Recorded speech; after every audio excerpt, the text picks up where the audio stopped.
And with the rising cases of the coronavirus in the United States, questions have been raised about possible travel restrictions to and from that country. Prime Minister Andrew Holness addressed those concerns at a media briefing at Jamaica House today, and Vashon Brown was there and now joins us live. Vashon, what can you tell us that happened from that press briefing? Well, thank you so much, Janella. Now, you may be familiar with the saying that if America sneezes, Jamaica catches a cold.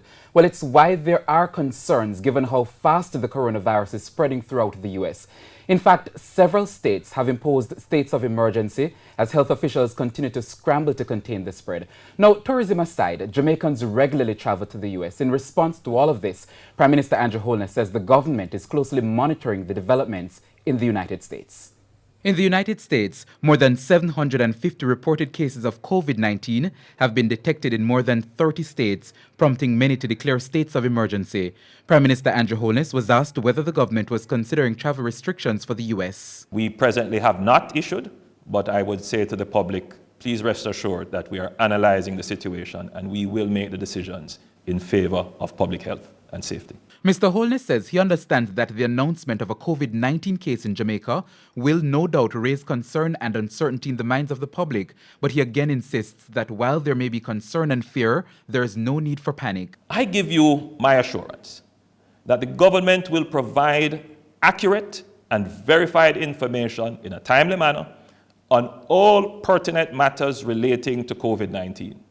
To this end, I have established a protocol to advise the leader of the opposition directly of any development and will convene an ad hoc bipartisan parliamentary committee to ensure information sharing at the political level. Health officials have been telling Jamaicans to wash their hands regularly. At the same time, there have been complaints about water restrictions in sections of the corporate area and concerns about little to no water in some rural communities. We have gotten some rain recently, so I am optimistic that our water supply will improve, and I know that the NWC is working very hard to ensure that the distribution system is up and running. In fact, I will be updating Parliament next Thursday when I speak about the state of water distribution and water supply.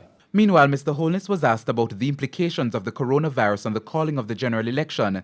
The general election is constitutionally due in February 2021, but some analysts predict that the elections could be called this year. There are provisions in the Constitution for cases just like this, a national emergency, a national disaster, for extensions. I think right now the nation should refocus its mind, its energy, its efforts on ensuring that there is no spread, community spread of the disease in Jamaica. That is where the effort of the government is. That's where our resources will be.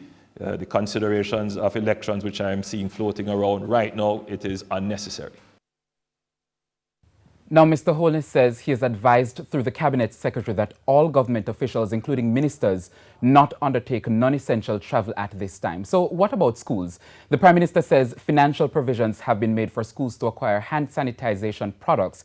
He says schools will continue to be open unless the government directs otherwise. And Janella, the Prime Minister is at this moment facing questions from parliamentarians about COVID-19. And of course, we will have more details in subsequent newscasts. Herman, it's over to you.